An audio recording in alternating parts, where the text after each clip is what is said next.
wala yung sapat ko.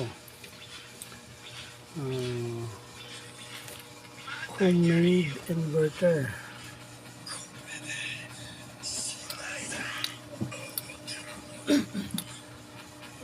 Meron siyang low voltage protection and high voltage protection.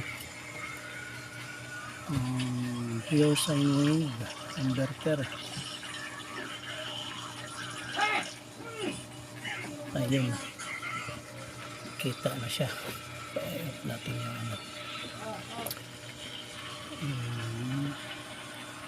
219 yung sa LCD niya monitor, 60 Hz, 37 centigrade ang lamig niya.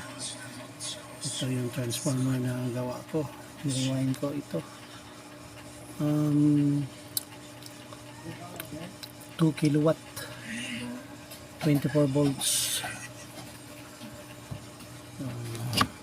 125 amp sa battery breaker, sa solar 63 amp, ito sa 5 amp sa mga ilaw ng DC 12 volts, ito AC 20 amps na AC, 100 amp na BMS, at meron siyang bus bar na 200 amp. Masyadong malaki. Active balancer. Hinati ko dito 13.1, 13.2 hinati ko. Dalawa kasi 20 volt system siya. Ito yung mga sales niya, 3.3 lahat. 3.3. Yung ito ay 230 volts, 76 watts yung consumption niya sa AC. Dito DC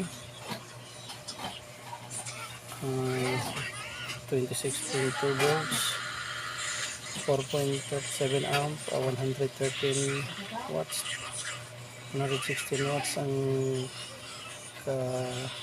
lahat-lahat ng kinain niya. Saka ito mas sira kasi ito para sa charging ito, pero sira. Ito yung MPPT ko, meron siyang high voltage protection na relay pag mag-trouble itong MPPT ay magka-cut off yung relay, yung solar in out sa solar panel. Pag yung battery is ma-over voltage is mag-cut off siya sa 28.2. ayun, mag-cut off siya. Ayun, time is 6:55 PM ng gabi. So magulo masyado yung setup ko, pero okay siya. Itong board na ito is sa 48 volts is 5 kilowatt ito. Gawa homemade na inverter.